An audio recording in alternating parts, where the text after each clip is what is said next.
And welcome to Friday. We have chapter 13 of Finding Atticus today. Before I start reading, of course, I like to give vocabulary words for those who are using this as their English language arts lesson. Today you'll hear the word obscured again. That means blocked out. Exertion, which is to put a lot of energy into something. Impediment, something that gets in the way. Spectral is ghost-like. Glowered, an angry look. Meddlesome, interfering. And parched, which means dry. And I have some questions for the end. And lo and behold, as soon as I sit down here, I always get a tickle in my throat. So give me just a second here. I think it must have something to do with this chair. Chapter 13, Finding Atticus. My assistant here is bringing me a drink. I'm going to take a drink real quick.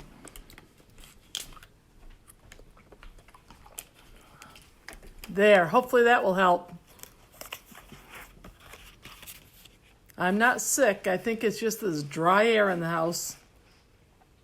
Jamie was driven by the images in her mind of Atticus in the cabin surrounded by fire and frightened, or worse yet, injured. She had to get to him. She looked up. The sun was obscured by the brown smoke that kept drifting closer to this side of the woods. The forest fire danger had been very high for more than a week. Until now, she hadn't considered how the fire might have started. But as she thought of Atticus, a horrifying thought suddenly struck. Had she remembered to blow out the candles she had lit to get rid of the skunk smell in the cabin? Could she be the one responsible for starting this fire? Even though her legs were weak, she pressed on across a field. There was a magnetic pull toward the sky, and she peered up and shuddered. If the candle started the fire, that meant the cabin burned first. And that meant... No, she couldn't think that way. Atticus had to be all right. Her throat and lungs ached from the exertion. 2 fire trucks were parked near the entrance into the woods that she used to find her way to the cabin. Since Uncle Craig was driving the new truck, Smoky, he must have purposely gone to that opening so he could follow his path through the dense vegetation. The engines clanked as they idled, creating a distracting racket. 2 firefighters were at the trucks, one sitting on the step and the other leaning against the cab. They were talking animatedly, apparently unaware of her approach. As she moved closer, Jamie could see a slight bit of smoke drifting through the trees, but the firefighters seemed unconcerned. She took a wide arc toward the far side of the trucks to remain out of their view. She reached Smoky and collapsed against the truck's side, trying to catch her breath. Even over the noise of the trucks, her blood pounded in her ears. Before she could go into the woods, she needed to regain her strength. Her father's fire coat and helmet slid from her arm and fell onto the grassy field. Jamie slumped onto the truck's metal running board. Her head fell back against the panel with all the dials and instruments. She needed just a couple of minutes to get her breathing under control. She glanced toward her grandparents' house and barn. A small fire truck, one she guessed was used for brush fires, was coming down the driveway and just entering the field, followed by her grandfather's pickup. Her grandfather would be angry that she disobeyed him, another action so out of her character. This was a week when it seemed she had become someone else. She leaped to her feet, pulled on the fire coat and helmet, then dashed toward the path. If her grandfather reached the fire truck before she left, he would stop her. She might have disobeyed him once, but never twice. Her movements were stilted because of the bulky coat. The helmet bounced on her head, clunking against her ear before she yanked it off. She'd button the coat and put the helmet back on when she got closer to the fire. For now, they were both an impediment that she couldn't afford. At first, the signs for the path were easy to follow, but then a haze of smoke built around her. She covered her mouth with her arm to block some of it. Her eyes stung. In the distance, the buzz of chainsaws and what sounded like metal against rock competed with the rattling of the diesel engines behind her. Men's voices blended with the sounds, making their words unintelligible. The closer she got to the cabin, the heavier the smoke was. The trees all started to look the same, and she couldn't tell which direction to go in. She stopped and whipped around in a circle, looking for any of the clues she needed to follow to lead her to the cabin. They were nowhere. The burning in her eyes increased. She wiped at the tears that made them hazy and unfocused. "Atticus!" she screamed. But if he heard her, maybe if he heard her, he'd bark, and she'd known which direction to go. "Atticus!" She moved in the direction she thought was toward the cabin, but then nothing looked familiar. She coughed, trying to take in a full breath. Her throat and lungs burned. "Atticus!" His name came out more like a sputter. The heat built up on her skin under the heavy canvas fire coat. Her head began to spin. She pulled the coat up over her nose to block out as much smoke as possible. The trees. She had to focus on the trees. The bark on the trunks shifted. What was happening? Where were those clues? Which way was out of the forest? Her pulse raced as she turned in circles. Sweat drenched her skin and hair. Her knees started to fold and she struggled to move forward. As the smoke rolled over her, she remembered the fire prevention lessons. In a house fire, her father had taught her to drop to the floor and crawl because the heat and smoke would rise. Was it the same in the woods? Her trembling legs couldn't support her anymore, and she had no option. She fell to her knees and cried out when her kneecap slammed against a sharp rock. She flopped onto her side, grasping her bare knee. The fire coat lapels fell away from her face. What little fresh air she'd had inside the coat was taken over by the smoky blanket that rolled toward her like a silent monster. After a moment, she stretched her leg to work through the sharp pain. She struggled to her feet, determined to continue. Using the trees for support, she hobbled deeper into the woods. Her injured knee made it difficult to cover much ground, but the farther she went, the louder the voices in the woods became. "Can someone help me?" she yelled. She heard pounding feet, the crunch of dried leaves and breaking sticks somewhere near her. "I'm here," she called out again, peering in the direction of the sounds. "Over here!" Like ghosts coming through a spectral mist, 2 firefighters appeared to her left. "What are you doing out here?" one of them growled. His deep voice was muffled by a bandana he had tied across his face like a robber's mask. The other firefighter pulled the scarf off her face. It was Sharon, a woman who used to babysit for her and Haley when Haley was an infant. "Jamie?"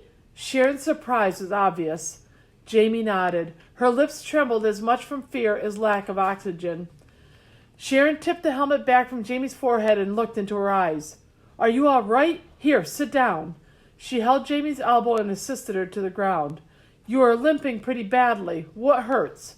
She yanked off her massive gloves and tossed them on the leaves to her side. Jamie pointed down her leg. "My knee."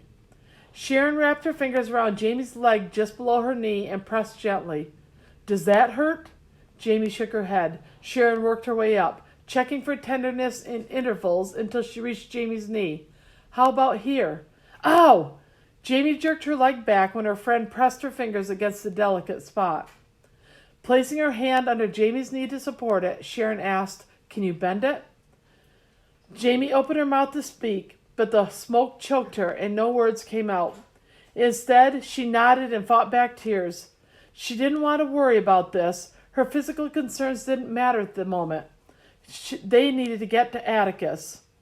"Let's give you a lift so we can check you better where there's not all this smoke," Sharon said as she pulled the scarf back up over her mouth and nose. She and the other firefighter created a chair by interlocking their arms and scooped Jamie up.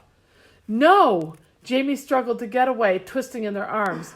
"Atticus, he's in the woods," she finally managed to say in a raspy voice. The man looked at the woman. "Who's Atticus?" "A dog," Jamie yelled. "He's locked in the cabin. We have to get him out." "We have to get you out," the man argued. "Stop making this harder than it has to be." "Please," Jamie begged. "Don't let him die like my dad." Sharon stopped abruptly, nearly causing Jamie to be dropped. For a moment, she just stared at Jamie, looking shocked. Then she asked, "You're sure the dog's there?" "Yes. Please, we have to get him out." Jamie hated how whiny her voice sounded, but she'd never felt so helpless.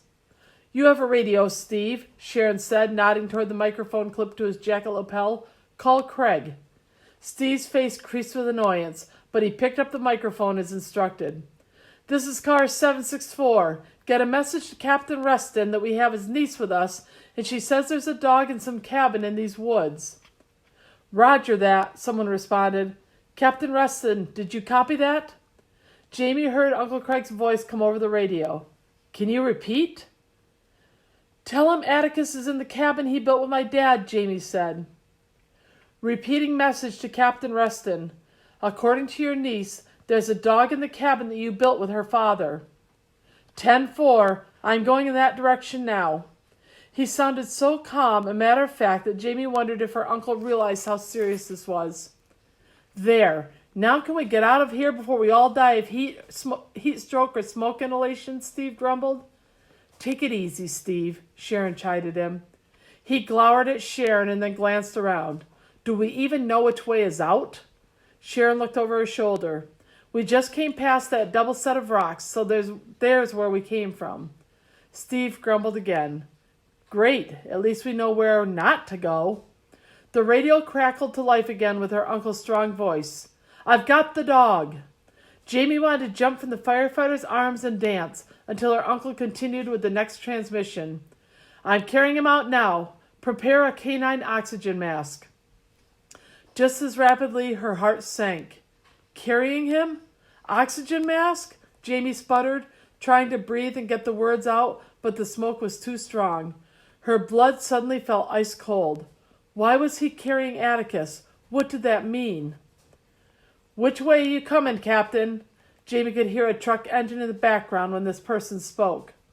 "To the east side, toward my parents' place." Her uncle's voice sounded strained and his breathing heavy. "Smoke's getting thick. Can you give me a couple of blasts on the air horn every 20 seconds or so?" The answer to his request came in 2 short blasts behind them. "Hallelujah," Steve crowed as they swiveled in the direction of the sound. "Let's go." "But you know what, kid?" he interrupted. "Just pull that jacket up over your face and quit talking. We're getting you out of here." Frightened, Jamie complied with his demand to pull up the jacket. "I need to know if Atticus is alive," she begged, her voice muffled. "Jamie," Sharon said, her demeanor much gentler than the man's, "let's just get you out of here, then you can get your answers." As if she were nothing but a feather, they carried her through the woods. Jamie was disoriented and realized she never would have found her way out on her own. Chatter from the radio indicated there were dozens of firefighters in the woods spraying water and digging dirt trenches to impede the fire's progress. What if her carelessness had caused this horrible mess? Her mind reeled. What would they find when they got out of the woods? She needed to see Atticus, needed to know he was okay. The smoke screen turned into a slight haze as they neared the edge of the woods. Jamie let the coat drop away from her face so she could take a regular breath of air.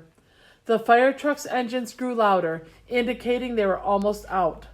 Finally, Jamie, Sharon, and Steve emerged 100 feet down from the truck. Several people had gathered near the back of her grandfather's pickup truck. Her eyes still burned and the fresh air caused her lungs to spasm. The coughs came from deep in her abdomen. Still in Sharon and Steve's arms, she doubled over and coughed until more tears rolled down her cheeks. Drawing in a deep breath, she sat up and squinted toward the truck. "Here they come," someone shouted. Jamie's mother and grandfather turned toward them at the same time. The worry and fear etched on their faces was unmistakable. Her mother rushed toward Jamie and her rescuers. Jamie removed her father's helmet and let it dangle from her fingers. Even though she was still in the makeshift chair carrier Sharon and Steve had created, her mother wrapped her arms around Jamie's shoulders and pulled her against her. "Oh, thank God," her mother sighed. Her mom's body began to shake and Jamie knew she was crying. She fought her own sobs and returned the hug. "Mom, is Atticus here?" Her mother pulled away, keeping her hands on Jamie's shoulders. Tears glistened on her lids. She nodded. Jamie looked beyond her mother, trying to see what was happening at the back of the truck. Jamie swallowed against a lump in her throat, afraid to ask the next question. "Is he all right?" He's alive. Tendrils of panic wrapped around Jamie's nerves. What do you mean? They're giving him oxygen. He was suffering from smoke inhalation when Uncle Craig found him. He's in the back of Grandpa's truck. But he's not burned? No. Can I see him? Jamie's voice squeaked as she tried to control her emotions. Her mother nodded, and Sharon and Steve carried Jamie closer to the truck before they set her down. She shrugged out of her father's coat and then hobbled into the space between her grandfather and another firefighter. Uncle Craig was holding a small plastic mask to Atticus's muzzle, while Charlotte wrapped gauze around one of his front paws. The dog's breathing sounded like a weak imitation of Darth Vader. Atticus? The dog rolled his eyes toward her, and he tried to lift his head, but Uncle Craig held him down with his free hand. Easy, boy, he said gently. Jamie thought her heart would burst with relief. He was alive. He'd looked at her. She reached her hand out and stroked the ear that lay flat against his head. Is he going to be all right? Jamie asked again. Uncle Craig looked up at her. Once we've gotten a little fresh air in him, Charlotte's going to take him to the vet to be checked out, but it looks like he'll be fine. Jamie sagged against the tailgate. She wanted Charlotte to turn toward her, acknowledge her in some way, but her godmother kept her attention riveted on Atticus. Jamie squeezed her eyes shut and laid her head in the crook of her elbow. She felt wonderful and horrible at the same time. Her grandfather's wide hands settled on her back. After the way she'd treated him, she didn't deserve his comfort. She didn't deserve decent treatment from anyone.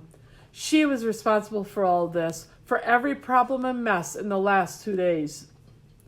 Atticus's toenails scratched against the truck bed as he struggled to sit up. Jamie turned and rested her cheek against her forearm as she watched, so fatigued herself that standing was an effort. Uncle Craig pulled the mask away from the dog's face. Atticus's eyes looked glassy and unfocused. Charlotte put her hand under his shoulder and assisted him to a sitting position. Atticus's head rolled as he tried to orient himself. You're okay, Atticus, Charlotte cooed. Take it easy. The end of Atticus's tongue dropped from his mouth as he started to pant. He lifted his nose and slowly swung his head toward Jamie. His eyes found hers. She could tell Atticus was glad she was there. Jamie looked at Charlotte. Can I hug him? Charlotte leaned back to give Jamie more room. Of course you can. I think he's been looking for you. Jamie drew closer, and Atticus flicked his tongue out. She lifted her face and let him lick her chin as much as he wanted. Then she bent and wrapped her arms around his furry neck. His coarse tongue tickled her ear, and she rolled her head away from the loving assault.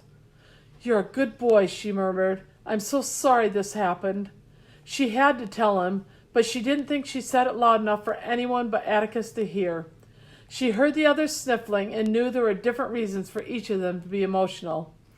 Charlotte cleared her throat and wiped her eyes. I guess I better get him over to the vet clinic. She turned to Uncle Craig. Until he's examined, I'd feel better if we carried him. Would you mind putting him in the back seat of my Trailblazer? Sure thing, he responded. For the first time, Jamie noticed Charlotte's SUV parked on the other side of the fire truck. Jamie kissed the top of Atticus's head. The smoke odor mingled with the touch of skunk smell like a meddlesome reminder of all of her mistakes. She pressed her cheek to his forehead, then stepped back and turned to Charlotte. I didn't want anything to happen to him, Char. You know that. Now I know how stupid it was, but I just wanted time to convince you not to sell him. It was dumb. Charlotte shrugged. Yeah, he could have died, Jamie. Her voice was so quiet Jamie almost couldn't hear her. The disappointment in Charlotte's eyes dug into Jamie's soul. For a moment, neither of them moved, and then Charlotte stepped forward and pulled Jamie into a hug. We got very lucky today. Jamie nodded, too overcome with emotion to speak. They separated and Uncle Craig angled between them. Let me get this guy.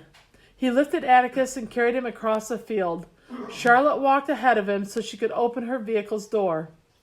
Atticus craned his neck around Uncle Craig's arm, his attention riveted on Jamie. She felt a squeeze in her chest like her heart was constricting. It made her ache to see him carried away from her.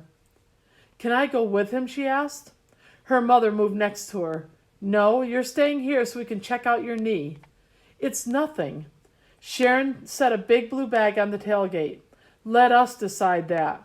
You at least need ice on it. She rummaged in the bag and produced an ice pack. Steve picked up the fire coat Jamie had dropped and folded it before setting it next to the medical bag. Here, he said. I see that had a poor connection for a second.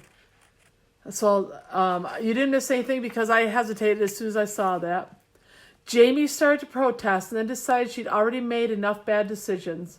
Her knee throbbed. It was easy to see it was swelling. It was a good time to start following her head and not her heart. While Sharon used a cool swab to wipe the dirt and leaves off the scraped knee, Jamie watched her uncle load Atticus into the SUV. If Atticus was okay, would Mike Williams take him today? What if this was the last time she'd ever see him? When Charlotte pulled away, small clouds of dust swirled in her truck's wake.